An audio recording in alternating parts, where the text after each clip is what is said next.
Okay, now we're going to move on to informative speeches, or speaking to inform.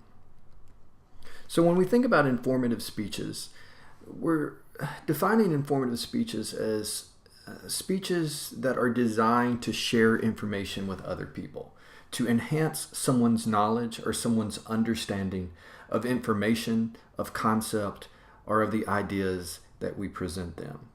Now, we do this by defining those ideas and that knowledge, by illustrating it when possible, and by clarifying it if needed.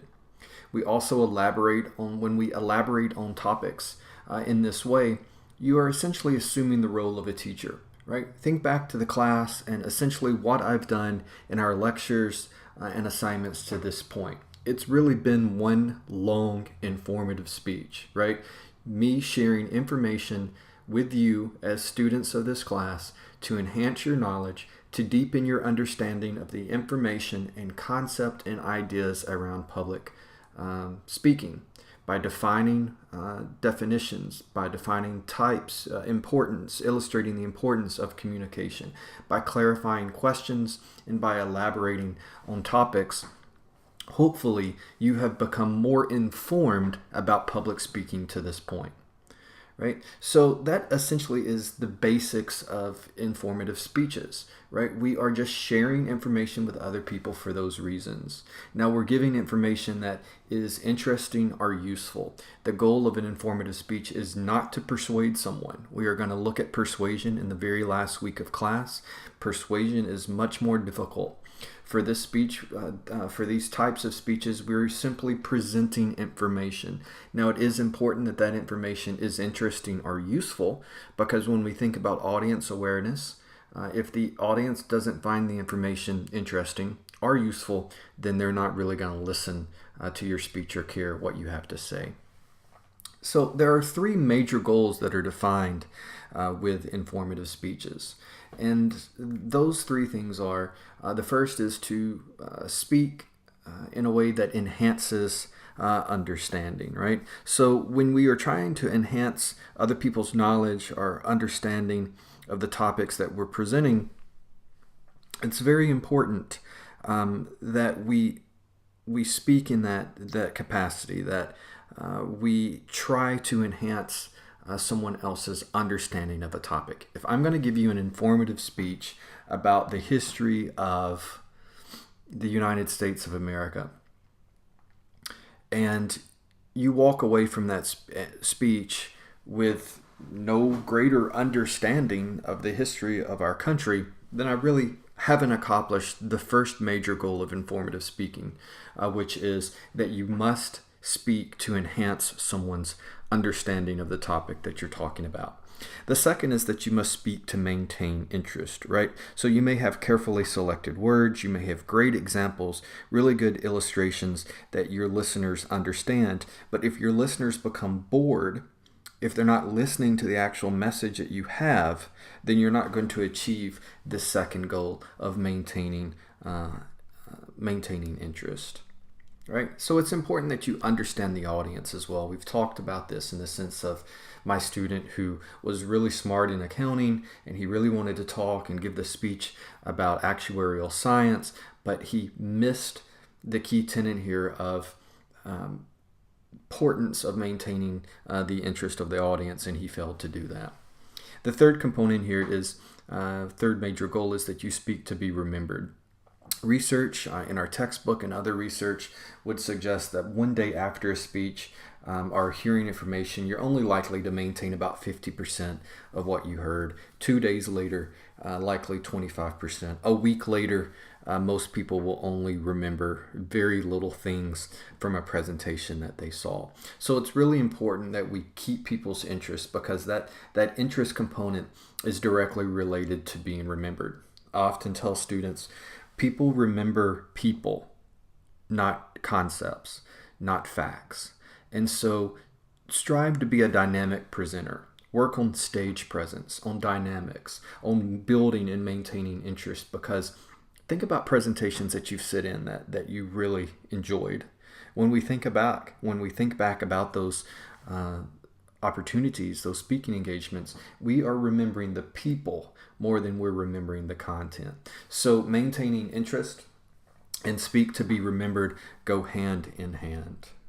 Now, there are 5 major types of informative level speeches, and the first of those speeches is speeches about objects. Now, objects can be something tangible, so you could see it, you could touch it. You may or may not actually be able to show the object to your audience when you're talking about it, if it's a large object. In this instance, this is a photo of Neyland Stadium. All right, I was born and raised in Tennessee. I'm a huge Tennessee Volunteer football fan, right? So this is our football stadium. If I'm giving an informative speech about Neyland Stadium, then clearly I'm not going to be able to take you there, or I'm not going to be able to physically show you that object. But I can show you photos, or I can show you relics or things like that I have, a miniature version of a stadium, right, that I might have on my desk. There's a lot of different things that I could show you that would illustrate or represent an object. So the text defines things such as comic books. You could talk about sports cars, smartphones, memorials that you've been to or visited, English Staffordshire dogs. I could talk about my Sphinx cats, right? Any sort of object presents a really good opportunity to give an informative speech, because there's a lot there that you can discuss in terms of enhancing your audience's understanding about an object that they may not have any familiarity with. The second type of speech, informative speech, is going to be speeches about procedures. Think about this in the terms of 2 facets. One is describing how something works. So for instance, how bills become law, or how the human circulatory system works.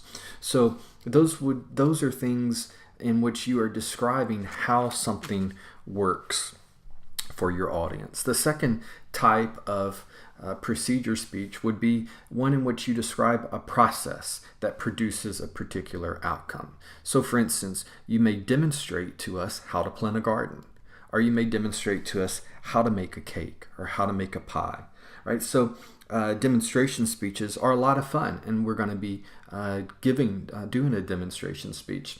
And they're fun because you can actually demonstrate to us how to do something. So again, you can describe to us how a process works, or you can actually demonstrate to us how a process works, something that produces a particular outcome. Now you will see here that there is one common theme under both of these, and that is how, right? And so a speech that focuses on process, that focuses on procedures, usually focuses on how something is completed, or how something works, or how something can be accomplished. So remember that word how when you think about procedures.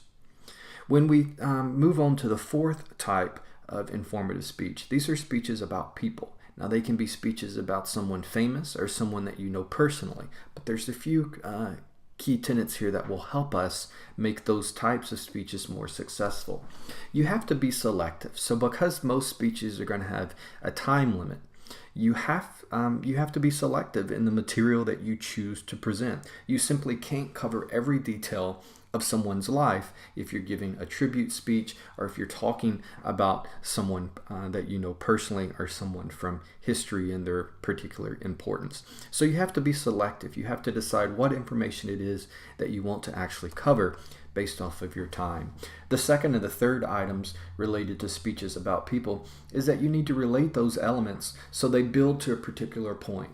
For instance, if you're talking about your mother, and you're giving a speech about your mother, and the general theme is your mother's generosity, then you want to give examples that build to that particular point, right? Your mother was very generous. So this is often done in a chronological order. So you may start back talking about, as a child, your mother sacrificed this and that. Maybe she left her very successful career to stay at home and to be a stay-at-home mom until you were 8 years old.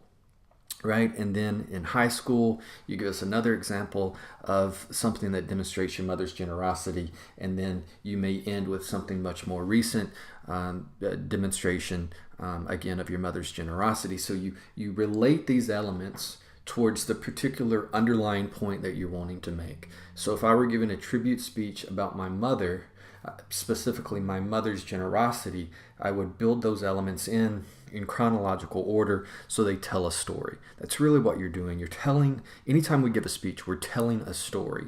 If we're giving a speech about people, an informative speech about people, we're telling a story about that person's life or about a characteristic of that person that we value and that we want to share with other people, like our mother's generosity. One of the last is speeches about events. And speeches about events, you need to make sure that it's an event that people have a recollection of.